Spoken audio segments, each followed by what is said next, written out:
Radio Papille. Radio Papille. Au cœur de nos cuisines santé médico-sociales. Bonjour à tous, je suis très heureux de vous retrouver pour cette édition spéciale de Radio Papille. Radio Papille, c'est un concentré de bonne humeur à la sauce Sodexo, avec des reportages et des interviews à travers toute la France, et c'est votre rendez-vous mensuel. Pour cette édition spéciale, nous sommes très fiers de vous parler du travail et de l'engagement des équipes Sodexo pour un événement mondial exceptionnel. Je veux bien entendu parler des Jeux Olympiques et Paralympiques de Paris. Les chiffres peuvent faire tourner la tête. Imaginez un peu, 40 000 repas par jour sur le village olympique, 500 recettes saines et savoureuses, 24 heures sur 24, 7 jours sur 7 pour 15 000 athlètes de 206 nationalités. Objectif, servir des plats représentant toutes les cuisines du monde avec l'aide de 30 chefs d'exception venus de toutes les régions du monde, répartis sur 14 sites de compétition. 6 000 salariés ont été mobilisés, dont 500 de Sodexo et Sodexo Live. 3 d'entre eux viennent nous parler de cette expérience unique au plus proche des athlètes au cœur du village olympique. Et puis restez avec nous, puisqu'après notre traditionnel jeu, une info incroyable vous attend. C'est une grande première et elle vous concerne tous. Je ne vous en dis pas plus, vous saurez tout à la fin de cette édition spéciale. Bienvenue sur Radio Papille. Radio Papille. Rencontre avec... Il était au fourneau sur le village olympique du 20 juillet au 8 septembre. J'ai le plaisir d'accueillir Belle Pelendo, chef gérant sur un foyer d'accueil médicalisé à Comble-la-Ville. Bonjour Belle. Bonjour. Quel a été ton rôle pendant ces JO ? Mon rôle, en fait, j'étais chef de cuisine au restaurant 4. En fait, il y avait 6 restaurants avec 4 thématiques. Donc le 1 et le 4, c'est des restaurants cuisine du monde. Le restaurant 2, c'était halal caribéen et africain. Le restaurant 3, asiatique. Le 5 et 6, là, c'était la cuisine française, où on servait à peu près 40 000 repas par jour. Alors, ça fait quoi de rencontrer tous ces athlètes ? C'est vrai que quelque part, c'était waouh de voir Victor Mbakama, de voir Simone Biles, de voir Rafael Nadal, et les moins connus aussi, parce que parmi tous ces médaillés, on ne les connaissait pas tous. On ne sait pas quel sport ils font, donc on essaie quand même d'interagir un peu avec certains. Certains se sont promis aussi avec leurs médailles pour montrer aux autres. L'équipe de France de basket, ils sont venus manger à mon restaurant. Du coup, j'ai pris une petite photo avec Victor Mbakama, avec Rudy Gobert. Et c'est un peu impressionnant parce que je m'attendais pas à les voir entrer, même si on sait qu'ils sont là. Et on leur dit bonjour et puis ils sont accessibles finalement. Donc on voit que c'est des gens comme nous, quoi. Pour terminer, tu as organisé une visite de résidents au village. C'était important pour toi ?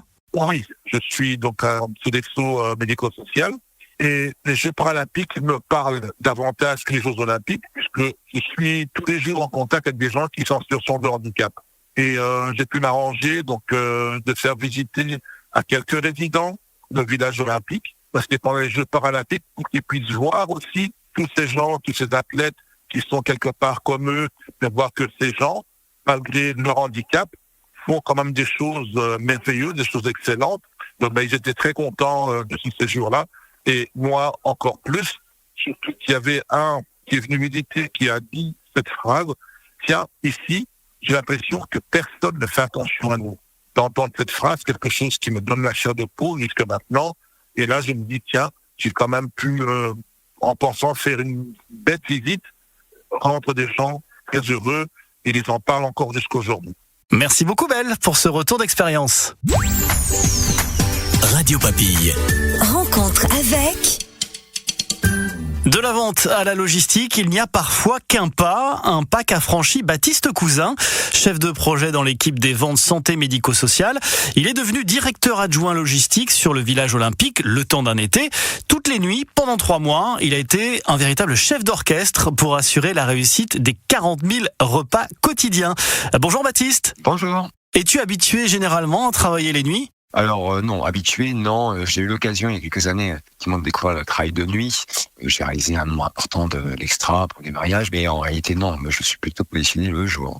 C'était très complexe en fait, d'enchaîner entre 5 à 8 nuits d'affilée. J'étais plutôt d'ailleurs en mode métro, boulot, dodo. Je crois que le plus dur, c'était de retrouver le rythme après les nuits de repos. Ça a été très compliqué. Mais bon, on y est arrivé. Et que retiens-tu de cette expérience hors norme ? C'était un moment extraordinaire pour moi, un moment formidable, un partage de vie avec tout un tas de collaborateurs venus d'horizons différents, que ce soit des Sodexiens ou des collaborateurs issus des différentes boîtes d'intérim. C'était un moment humain fort. Quel a été ton meilleur souvenir de ces 3 mois ? C'est plein de souvenirs en fait, c'est surtout quand le plan s'est déroulé un peu sans accroc en fait, quand on arrivait le matin et qu'on laissait place propre. Et puis il y a eu lors de débriefing certains témoignages de quelques de mes collaborateurs sur le fait que ça se soit bien passé, puisqu'on essayait de passer la parole, et puis avec un petit peu d'auto-applaudissement qui était plutôt sympa et rassembleur. Enfin voilà, c'était un moment humain fort. Sodexo, c'est aussi beaucoup d'esprit de service, d'équipe. En quoi ces valeurs t'ont-elles aidé pendant ces JO ?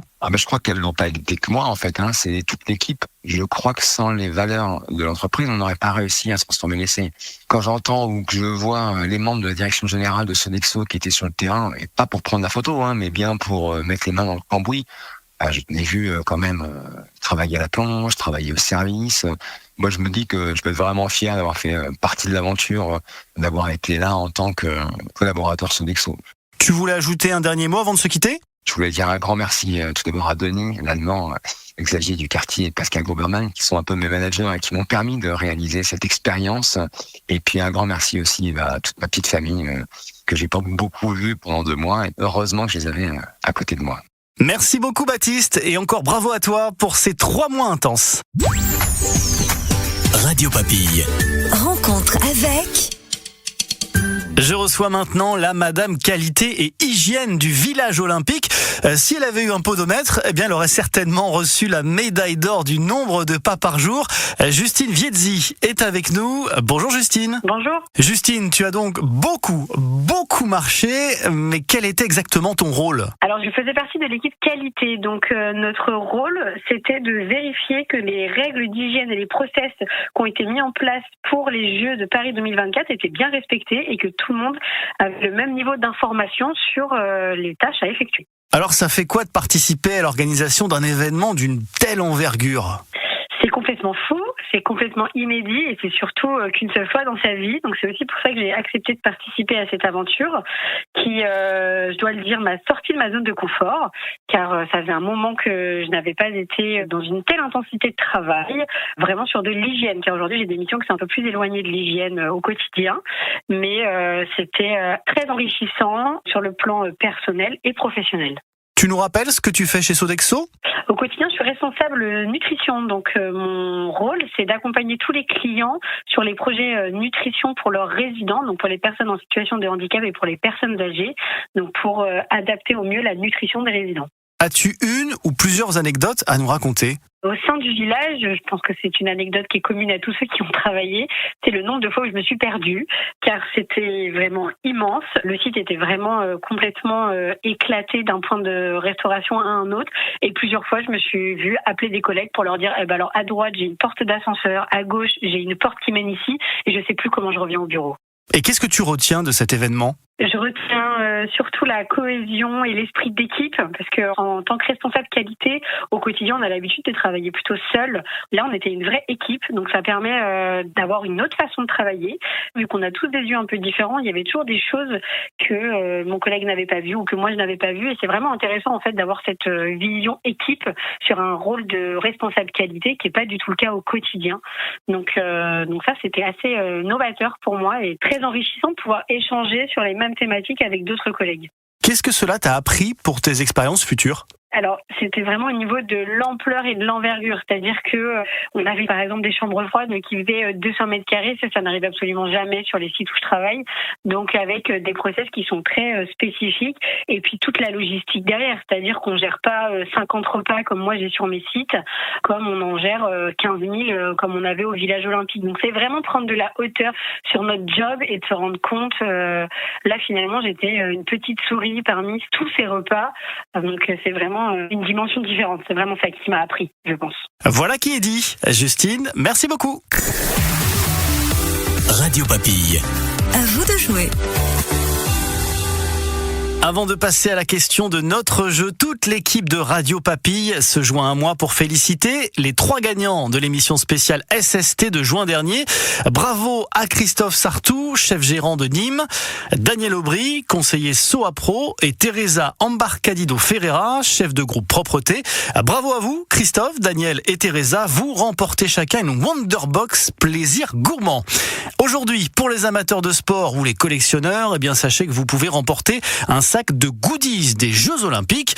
Il vous suffit pour cela de répondre à la question suivante. Avec quel basketteur Bel Pelendo a-t-il pu prendre une photo ? Vous avez jusqu'au 25 octobre pour participer en envoyant votre réponse à contact@radiopapille.fr. Le gagnant sera tiré au sort parmi les bonnes réponses.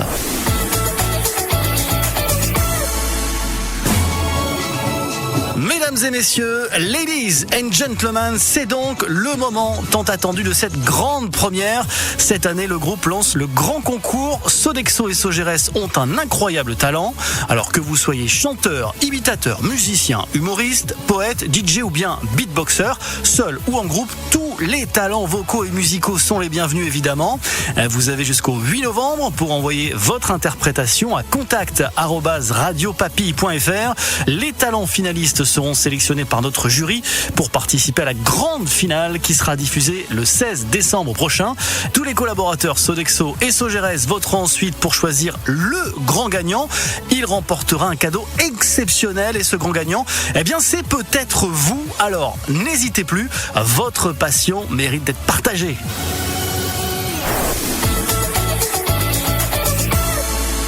C'est la fin de cet épisode de Radio Papille. On espère que vous avez savouré ce moment avec nous et on se retrouve en octobre pour notre prochaine édition. N'hésitez pas à nous envoyer également vos questions, vos réactions, vos dédicaces et même vos idées de reportage. On se fera un plaisir de venir vous rencontrer sur votre site.